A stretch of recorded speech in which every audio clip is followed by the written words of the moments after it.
Okay, so let's continue with part number 2 of the story. So this thing about gold was the rule for about 300 years or more, 350 years, because it worked like this. It worked like uh, people deposit their gold, and the countries who had more gold will have more money and more power, right? So we call this the gold-based era. Why is it like that? Because people base the value of the currency of that paper, which we call money, um, in terms of the gold that was deposited on the bank. So this is the gold-based era. And let me explain you something interesting. Before these dates, before 1800s, the end of 1800s, it was not so popular to trade between countries. Like only very big companies or even the kingdom or the government will make the trade, but not common people. It was not popular. And also tourism wasn't popular. It was difficult to move between countries.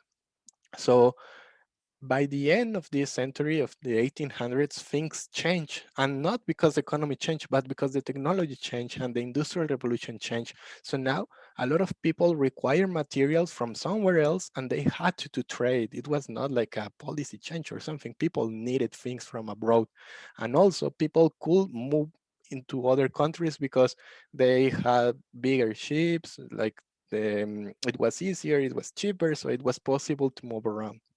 So then there was an urgency to set an exchange rate. People were asking, how many dollars do I have to pay for 1 British pound? Tell me.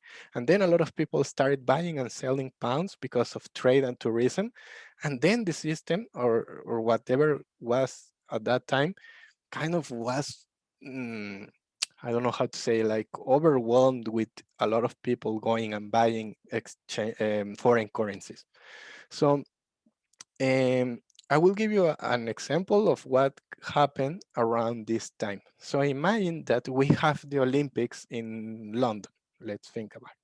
So, or the World Cup or something like that. Like people want to go to the UK. So everyone wants to go to the UK. And so everyone needs to buy pounds, right? To go and visit the UK. So imagine people in the US buying pounds. So they say, I want to buy pounds because I want to go to the World Cup or the Olympics. And then they will ask, how many dollars do I have to pay for 1 pound? So at that moment, middle 1800s, it was quite easy to calculate the price of a currency. They did it like this. They said, it is based on the amount of gold and the amount of money that this country has. So let me explain you. I will use this thing from PowerPoint to write in here. So let's imagine that maybe the UK has, I will give you a number, I don't know, 100 kilograms of gold, right? This is gold. And imagine that in their market, they have 100 pounds. I am also just making numbers. This is 100 pounds with British pound, right? So what is the value of one 1 pound? 1 pound equals 1 gold, right? 1 gold equals 1 pound, right? So in this case, the UK has 100 gold and 100 pounds. So 1 pound equals 1 gold. Now imagine that maybe the UK got richer because they conquered something and then they have more money. So now more gold. So now they have 200 kilograms of gold per 100 pounds. So the value of the pound will be now two gold per 1 pound. So imagine that this happened. That will make the UK richer. That's why this gold standard was quite bad for humanity, because countries were obsessed with having more gold, and they said, "Oh, I need to conquer more. I need to steal gold from others, blah blah blah, to become richer." So that's why they wanted to have more gold. And now let's do the same exercise for the US. I will say that it will be 100 gold that they have, and they have $100 in the market, right? So those are the dollars that people have in their pockets, right? So in this case, it will be 1 gold per dollar.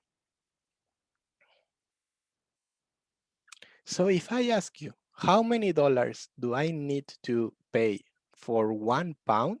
What will be the logical answer? The logical answer will be that I need to pay $2 for 1 pound. Does that make sense? It's very simple. It is because according to the gold standard, $1 is worth 1 gold, and 1 pound is worth 2 golds. So if I want to buy 1 pound, I need to pay $2. So that's how the gold standard system worked. And when this thing with the World Cup happened, or the Olympics happened, people will go and pay $2 for 1 pound. But imagine that people were so happy about the World Cup or the Olympics, and they had enough money and everything. And then when the bank opened and said, okay, I will sell pounds. And there were so many people in there that the bank didn't have enough pounds to pay, to give, sorry, to sell. So what will the bank do? What will you do if something like that happens to you? You will increase the price. You don't have enough money to cover everyone. So you will say, you know what? It's not 2 anymore. It's going to be 4.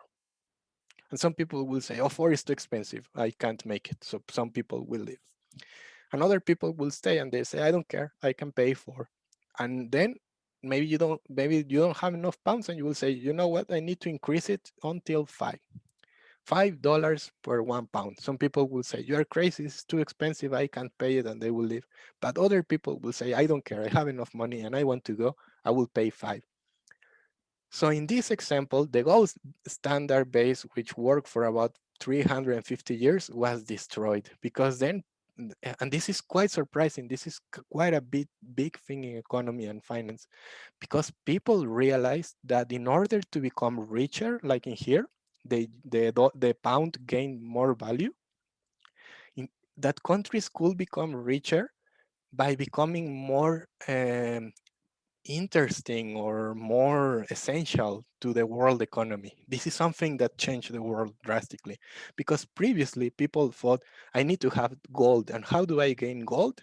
By conquering other countries, right? That's why imperialism was so important until this time.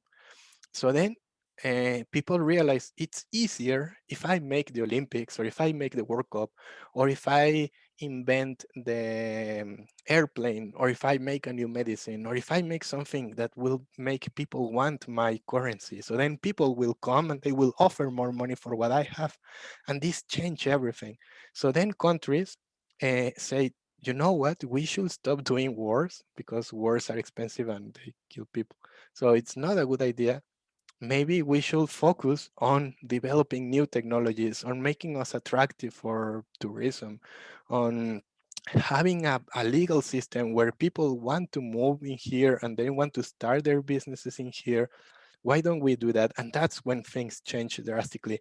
And the countries that kind of understood this better were countries like the US, like the UK, like France, like countries that they say, you know what, we need to change, we need to become different, we need to stop doing wars, we need to think about technology and things like that. Of course, this was not easy, because then we also had what we have in here, the First World War. Some people didn't think like that. Some people, some political parties, some countries say like, you are crazy. It's better if we conquer that country and we steal that medicine, or if we steal their technology. We need to continue doing wars. So some people didn't think like that, and they said, we're going to continue doing wars. So let me stop the video here. I'm going to do part 3 of the story. I hope you're liking.